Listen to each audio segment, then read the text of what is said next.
Boa noite para você, quarta-feira, 7 de março de 2018. O Band Cidade começa agora e você confere os principais destaques de hoje. A Polícia Civil da capital faz operação em Morro de Florianópolis. Foram realizadas prisões e apreensões.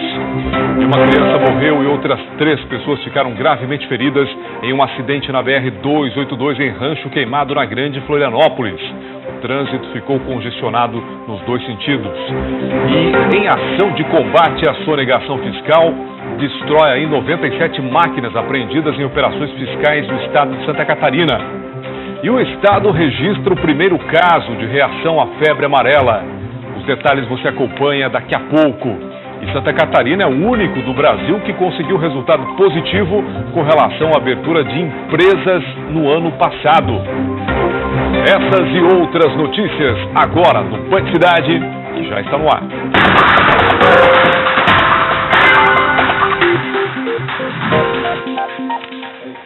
Boa noite para você, obrigado pela sua audiência, é um prazer ter você aí sempre com a gente. A Polícia Civil da capital fez operação em Morro de Florianópolis. Aliás, a polícia tem feito um trabalho intenso nos últimos dias. Prisões e apreensões foram realizadas durante os trabalhos da equipe. Acompanhe. A operação, que aconteceu nas primeiras horas da manhã desta quarta-feira no Morro da Caixa, em Maloca, em Florianópolis, foi monitorada com o auxílio de um drone. 12 pessoas foram conduzidas para a delegacia, entre elas 2 menores. Além disso, armas, munições, anotações, drogas e dinheiro foram apreendidos. Desde a criação da Central de Investigação do Continente, nós estamos investindo em investigações nessa região continental, tanto na região conhecida como Morro da Caixa, também como Maloca, tendo em vista a alta incidência dos crimes de tráfico de drogas, roubos, porte ilegal de arma de fogo e até mesmo de associações criminosas e de participar de facções criminosas. Segundo o delegado Fleury, responsável pela investigação e a operação, a representatividade das pessoas que foram conduzidas para a delegacia no mundo do crime da capital catarinense é bastante significativa. Nós temos dentre eles alguns que já são apontados como lideranças na região. Tá? Por um critério de sigilo do inquérito policial, nós não vamos divulgar nem nomes e quem seria. O número de operações da polícia nessa região ajuda muito a diminuir os índices de criminalidade. Nós temos observado delitos gravíssimos ocorrendo aqui na região e desde a criação da investigação, até mesmo com ações de diversas outras unidades policiais, nós temos conseguido reduzir. Então, com certeza é positivo qualquer ação policial no local. Bom, as polícias continuam esse trabalho de supressão aí ao crime organizado aqui na capital e nós vamos continuar acompanhando e apoiando essas iniciativas e ações da polícia. Hoje de manhã uma criança morreu e outras 3 pessoas ficaram gravemente feridas em um acidente na BR-282 em Rancho Queimado, na Grande Florianópolis. A rodovia, que não é duplicada, ficou totalmente bloqueada em ambos os sentidos e com congestionamentos que chegou a 4 quilômetros de cada lado. Segundo a Polícia Militar Rodoviária, o acidente aconteceu quando um carro com placas de Vacaria, no Rio Grande do Sul, fez uma ultrapassagem e acabou batendo de frente com o caminhão. O mesmo carro ainda foi atingido por outro caminhão que vinha na sequência. A criança estava no carro e morreu no local. O casal que estava no veículo foi encaminhado em estado grave ao hospital, assim como o motorista do caminhão. O motorista do segundo caminhão sofreu ferimentos leves. O trânsito foi liberado agora há pouco, em razão desse grave acidente. E um outro acidente envolvendo um caminhão carregado com gordura de vísceras animal também resultou em uma morte. Foi na rodovia SC-155 entre Xanxerê e Chavantina. O motorista foi a óbito no local, ele ficou trancado nas ferragens. Apesar de não ser tóxica, a carga se esparramou aí pelo local e provocou danos ambientais. O nome do motorista não foi divulgado. E em ação a combate à sonegação fiscal, 97 máquinas que foram apreendidas em operações fiscais em todo o estado foram destruídas na tarde de hoje em Lages, na Serra Catarinense.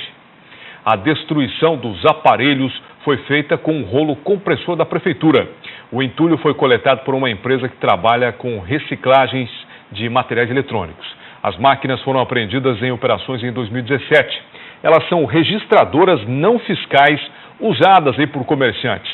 Segundo a Secretaria, essa prática, esses equipamentos levavam à sonegação de impostos e concorrência desleal, já que as transações realizadas nesses aparelhos não entram no sistema da Secretaria de Estado da Fazenda e dificultam o controle.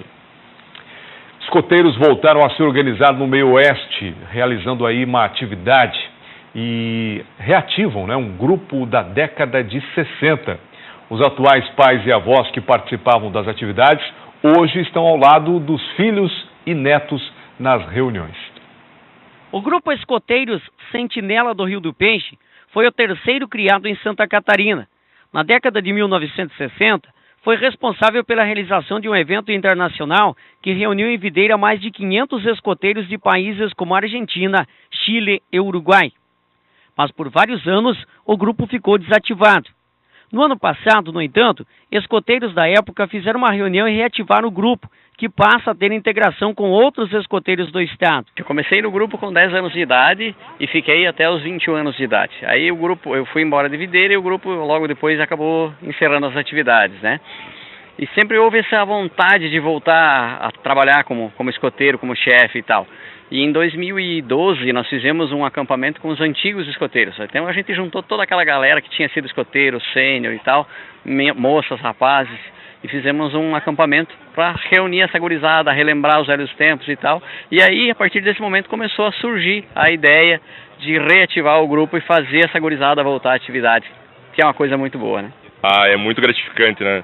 Eu acredito sim que todo mundo que foi escoteiro e que já teve essa integração com esse movimento, não perde a vontade, sabe? É muito difícil perder. O escotismo é uma forma de ensinar a criança ou adolescente a ter um comportamento diário e, principalmente, saber tomar as decisões certas em questões de sobrevivência. É bastante diferente do tempo, né? O escotismo hoje ele mudou um pouquinho do tempo que nós tínhamos as nossas ações aqui, né? Em Videira. Então nós éramos muito mais assim, a parte de mato era mais uma ação, digamos, um pouco mais bruta. Hoje nós temos umas atividades também ousadas com eles, mas tem toda uma questão de segurança, tem toda a aplicação de normas, tudo. Então muita coisa mudou. O escotismo foi evoluindo, né, para se adequar às questões que hoje é a necessidade da juventude, né? Tirar essa criançada aí do computador, do celular, levar aí para os escoteiros, né? Para essa integração e esse contato com a natureza. Um belo trabalho, sem dúvida alguma. A seguir, Santa Catarina registra o primeiro caso de reação à febre amarela. Os detalhes deste caso que aconteceu aqui na Grande Florianópolis, depois do intervalo. Agora são 6h58. Já voltamos.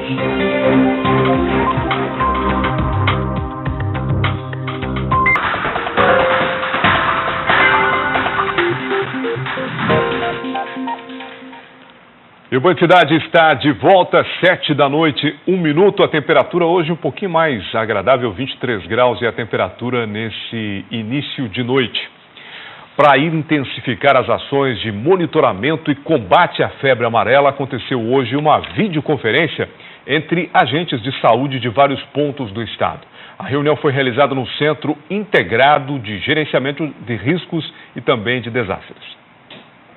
A reunião teve a participação de 12 cidades catarinenses, com representantes da área de vigilância epidemiológica e atenção básica. Tudo foi possibilitado graças à estrutura do novo Centro Integrado de Gerenciamento de Risco e Desastres, o CIGER de Florianópolis.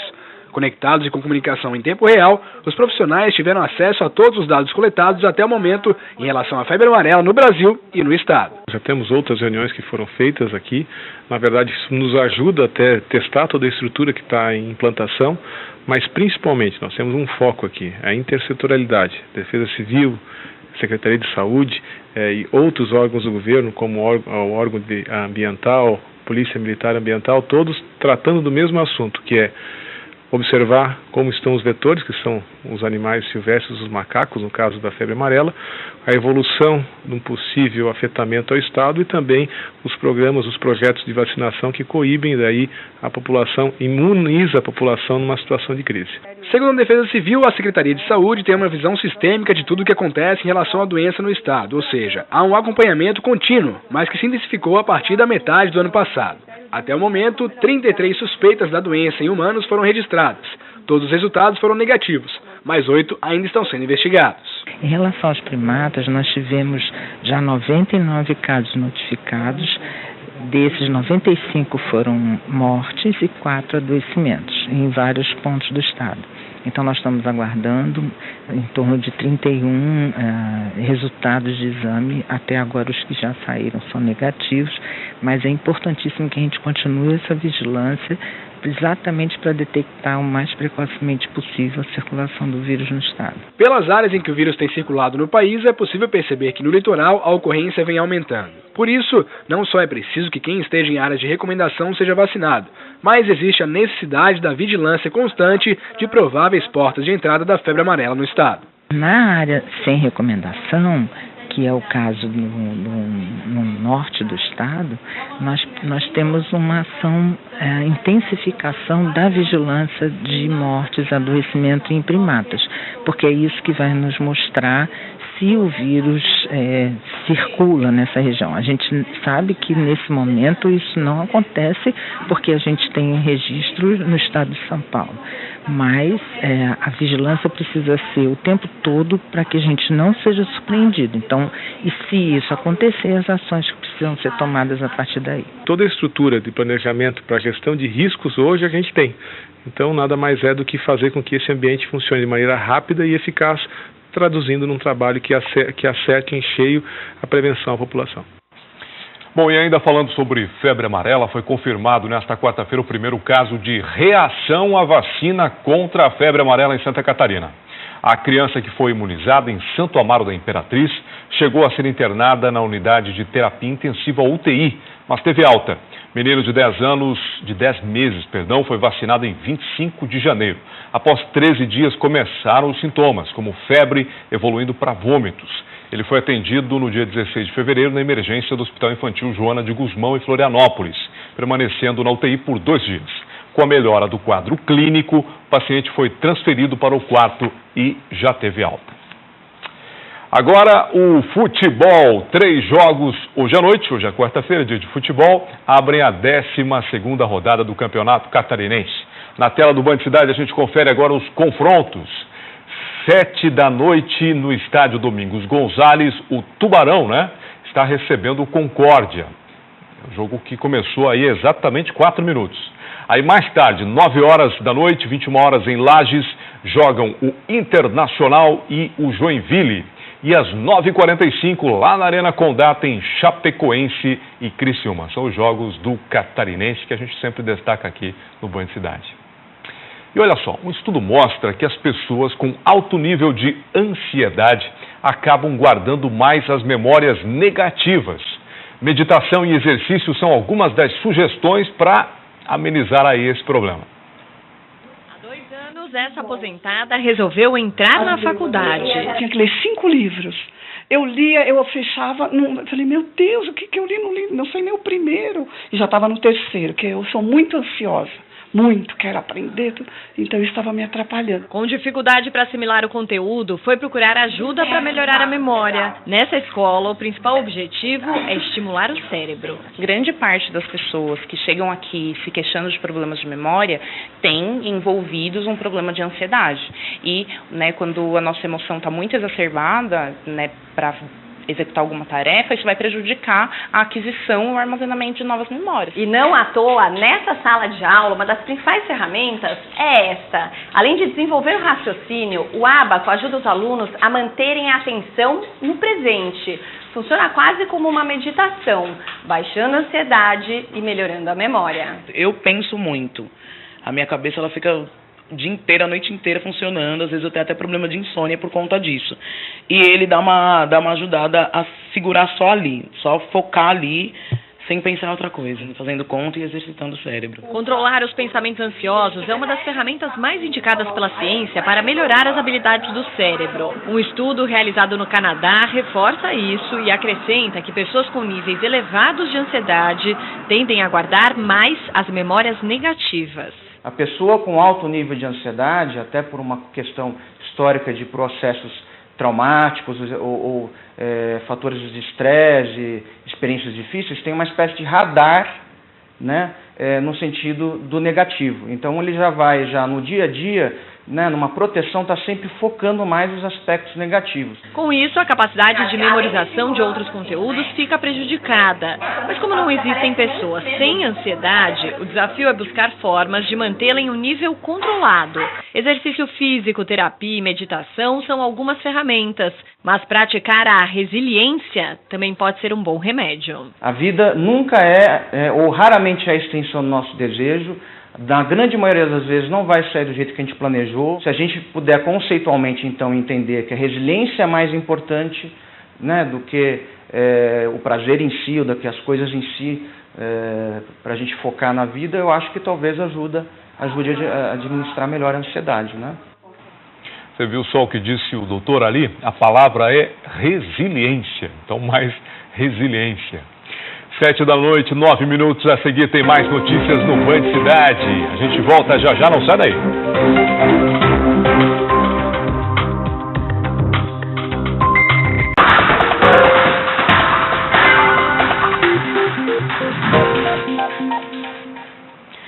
De volta com o Band Cidade, 7 horas 13 minutos. Daqui a pouco começa o Jornal da Band, o melhor jornal da TV com as principais notícias do Brasil e do mundo. Olha, Santa Catarina é o único estado brasileiro que conseguiu a façanha, um resultado positivo em relação à abertura de empresas no ano passado. O repórter Gustavo Bosley é quem tem as informações. Santa Catarina é o único estado do Brasil que fechou 2017 com saldo positivo na abertura de empresas. Sobre esse assunto, nós vamos conversar com o diretor de marketing da CDL Florianópolis, Marcos Briosa. Marcos, obrigado pela sua participação conosco. E eu já lhe pergunto, um número extremamente expressivo que mostra esses diferenciais que tem o nosso estado, né? Olá, Gustavo. Exatamente, Santa Catarina é um estado bem diversificado em comércio e serviço, em indústria, é um estado otimista e que os empresários estão fazendo acontecer. Entramos na crise depois e saímos dela antes. E exatamente isso, como é que foi para o empresariado catarinense, para quem investe no mercado, na contratação de pessoas, conseguir aumentar o número de empresas num ano de crise, como foi 2017, uma pequena recuperação, mas no estado do país, um mercado de crise. Como é que é essa fórmula? Existe alguma fórmula mágica, se é que dá para a gente dizer assim? A fórmula mágica é ser mais criativo, fazer coisas diferentes do que o mercado está fazendo para que a gente consiga crescer e ter resultados novos. Tem aquela máxima, ninguém consegue resultados diferentes fazendo a mesma coisa. Então esse é o segredo, e contratar pessoas, o otimismo sempre, para que a gente possa mudar esse cenário do país. Marcos, o que você considera hoje como importante no sentido de quem tem o sonho de abrir o próprio negócio, de ser o dono da própria renda, o que é fundamental num primeiro momento? O primeiro momento é nunca desistir, porque ser empresário é uma tarefa árdua, acorda com problema, dorme com problema e tem poucos momentos de descanso e aproveitar das situações. Mas é muito gratificante quando a gente vê a empresa engatinhando e tudo dando resultado. Então, o primeiro segredo é nunca desistir, controle de gasto e sempre pensar fora da caixa. Quem pensa sempre como o mercado sempre pensou, não vai conseguir se diferenciar e ter resultados expressivos. E de que maneira a CDL Florianópolis e outras CDLs do estado, mas especificamente falando da CDL aqui de Florianópolis, pode auxiliar quem tem o desejo de se tornar empresário? Que benefícios traz e o que mais dá para fazer? A CDL tem uma série de serviços que presta para o associado, visando uma maior satisfação dos seus colaboradores, auxílio na cobrança de inadimplentes, enfim, fora os cursos que a CDL realiza para capacitar tanto o empresariado quanto seus colaboradores. Além disso, a CDL possui núcleos, tem um núcleo de estratégia que tem café com negócios, tem muitas situações bacanas. Tem a CDL Jovem, que é um polo de jovens empresários, tem mais de 120 jovens que fazem acontecer e que buscam sempre a capacitação e network. Então a CDL é o lugar certo para quem quer se desenvolver e crescer como empresário. Pensando já em 2018, né, para muita gente ele começa em março, a história do carnaval e tal. O que você considera como importante para o empresário nesse ano de 2018? Esse ano não foge da regra, tem que ter otimismo, tem que pensar diferente e tem que ter controle do custo. Essa é a grande máxima para esse ano, e esse ano tem Copa e eleição, são duas oportunidades para que as empresas criem estratégias diferenciadas para saírem na frente do mercado. Marcos, obrigado pela sua entrevista. Eu que agradeço o espaço. Muito bem, voltamos então aos estúdios. Dados importantes divulgados aí pela CDL referente ao ano passado, ano de crise, mas Santa Catarina novamente saiu na frente, né, com resultados bastante positivos. Olha, os suplementos muito comuns aí nas academias devem ser regulamentados pela Anvisa nesse ano. Hoje não há definição se os produtos são alimentos ou medicamentos. Isso dificulta o controle e pode também prejudicar a saúde do consumidor. Nas lojas, centenas de marcas de suplementos alimentares para quem está em busca de uma ajuda para conseguir o corpo perfeito. Eu fui numa nutricionista. Eu quero um corpo com menor porcentagem de gordura, mais trincado assim. E em cada produto, ingredientes selecionados pelo fabricante. Esta embalagem de quase 2 quilos tem 70 miligramas de sódio. Esta outra, 170 miligramas. A substância em excesso pode prejudicar os rins. Mas quem compra nem sempre presta atenção a esses detalhes, só mesmo sendo professora de química, como a Vanessa, para entender. Toda vez que eu vou comprar alguma coisa, eu olho a informação nutricional. Não só a caloria, que para mim a caloria não importa, e o ingrediente que é formado por aquilo, tanto nos suplementos quanto em alimentos geral. Ainda este ano, a Anvisa quer criar uma legislação sanitária para regular a venda de suplementos alimentares. Hoje não há uma definição se o produto é alimento ou medicamento. Com uma regulação específica, vai ser possível listar os ingredientes autorizados com seus percentuais. A proposta fica em consulta pública até o mês que vem. Com a regulamentação, ficaria mais fácil para a fiscalização identificar produtos irregulares ou com substâncias não permitidas que possam trazer danos à saúde do consumidor. A pessoa que prescreve sai ganhando porque sabe o que está prescrevendo. O consumidor sabe o que está consumindo, então minimiza a chance de ter algum efeito colateral e um efeito negativo. O uso de suplementos deve sempre ser feito com acompanhamento médico. É o que faz o Christian. O empresário usa 4 produtos diferentes para se recuperar dos treinos, mas ainda assim fica desconfiado. Eu não sei se é confiável, não sei se realmente é o que eles dizem sobre a questão de rótulo. Eles fazendo essa fiscalização de qualidade de produto pode melhorar muito aqui. E o Band Cidade desta quarta-feira fica por aqui. Acompanhe agora o Jornal da Band. Obrigado pela sua companhia, pela sua audiência. A gente volta amanhã às 6:50. Até lá.